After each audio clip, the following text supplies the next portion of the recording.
নমস্কার বন্ধুরা, আমার সাধারণ রান্নাঘরে আপনাদের সবাইকে সাদর আমন্ত্রণ। এবারে শুরু করছি আমি আমার রান্নাবান্না। আজকে আমি সম্পূর্ণ নিরামিষ বাঁধাকপি তরকারি নিয়ে হাজির হয়েছি। এটা একটু একদম অন্যরকমভাবে রান্না করেছি আমি। যারা নিরামিষ খেতে ভালোবাসেন আশা করছি তাদের এটা কিন্তু খেতে খুবই ভালো লাগবে। এবারে আসুন রান্নাটা আমি শুরু করি। রান্নাটা করতে আমি নিয়েছি, আমি একটু আলু দেব, মটরশুঁটি নিয়েছি, টমেটো আর একটু কাঁচা লঙ্কা দেব।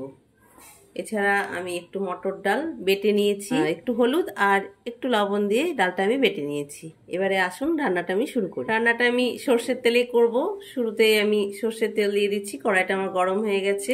কড়াইয়ের তেলটা আমার গরম হয়ে গেছে। আমি আস্তে আস্তে ছোট ছোট করে বড়াগুলো ভেজে নেব। যেহেতু এটা নিরামিষ রান্না সেই জন্য আমি পেঁয়াজ ছাড়াই বড়াগুলো ভেজে নেব। আর এছাড়া এর আগে আমি মটর ডালের বড়ার ভিডিও দিয়েছি, চাইলে ওটাও দেখে নিতে পারেন। এইভাবে ছোট ছোট করে আমি বড়াগুলো আগে করে নেব। বড়াগুলো আমার ভাজা হয়ে গেছে, আমি একে একে বড়াগুলো সব তুলে নেব। এবারে ওই তেলের মধ্যেই আমি দিয়ে দিচ্ছি আরও খানিকটা তেল। ফোড়নের জন্য আমি দিয়ে দিচ্ছি একটু পাঁচফোড়ন,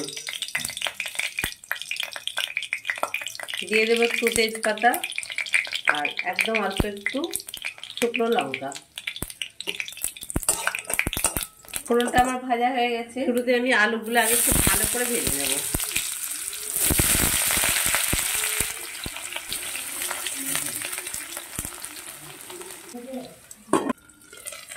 আলুটা মোটামুটি ভাজা হয়ে গেছে। এবারে আমি দিয়ে দেব, আমি হলুদ দিয়ে দিচ্ছি একটু আর দিয়ে দিচ্ছি একটু লবণ। আলুটা আরেকটু আমি ভালো করে ভেজে নেব। আলু ভাজার মধ্যে আমি একটু জিরে, আদা এগুলো বেটে নেব। আলুটা আমার ভালো মতো ভাজা হয়ে গেছে। এবার জিরে আর আদা বাটাটা আমি দিয়ে দিচ্ছি। হলুদ দিয়ে দিলাম,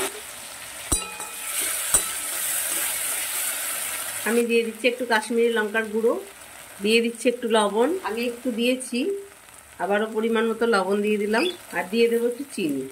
বাঁধাকপি সাধারণত মিষ্টি মিষ্টি হয়, আর এটা তো নিরামিষ বাঁধাকপি। আমি আমার পরিমাণ অনুযায়ী চিনিটা দিলাম, আপনারা আপনাদের মতো দেবেন। এবারে আমি দিয়ে দিচ্ছি মটরশুঁটিগুলো দিয়ে দিলাম, আর দিয়ে দিচ্ছি টমেটো, দিয়ে দিলাম দুটো কাঁচা লঙ্কা। এগুলো দিয়ে আমি আবার একটু ঢাকা দিয়ে দেব। ওটা ঢাকা দিয়ে মশলাটা আমি ভালো করে কষিয়ে নেব। মশলাটা আমার খুব ভালো মতো কষানো হয়ে গেছে। মশলাটা দিয়ে পুরো তেল ছাড়ো ছাড়ো হয়ে গেছে। আমি এবার মশলাটা তুলে নেব। আলুগুলো আমার ভালো মতো সেদ্ধ হয়ে গেছে। এবারে ওই কড়াইয়ের মধ্যে আমি বাঁধাকপিগুলো দিয়ে দেব। এখন তো শীতের বাঁধাকপি, পুরোপুরি শীত চলে এসেছে, তাই বাঁধাকপিটা আমি ভাপ দিয়ে নিইনি। আমি একবারেই এটাকে ঢাকা দিয়ে রান্না করে নেব। শীতের বাঁধাকপি খেতে এমনিতেই ভালো হয়। মটরশুঁটি, টমেটো এইসব দিয়ে যখন বাঁধাকপি রান্না করা হয় তখন কিন্তু খেতে খুব ভালোই লাগে। আমি এইভাবে বাঁধাকপিটাকে ঢাকা দিয়ে রান্না করে দেব। বাঁধাকপিটা মোটামুটি ভালো মতো বসে গেছে। এবারে আমি যে কষে রাখা তরকারিটা সেটা দিয়ে দেব। আমি আলুর ওপরে বাঁধাকপি দিইনি, তাহলে বাঁধাকপিটা কষানোই হতো না। এবারে আমি এগুলো দিয়ে খুব ভালো করে কষাতে থাকবো। ঝাল, লবণ, মিষ্টি এগুলো আপনারা আপনাদের মতো দেবেন। আমার মনে হয় নিরামিষ রান্না একটু ভালো করে মন দিয়ে করলে নিরামিষ রান্না কিন্তু খেতে বেশি ভালো লাগে। এর আগে আমি পেঁয়াজ দিয়ে বাঁধাকপি রান্না আপনাদের সঙ্গে শেয়ার করেছি। এবারে আমি সম্পূর্ণ নিরামিষ বাঁধাকপি রান্না করে নিয়ে এসেছি।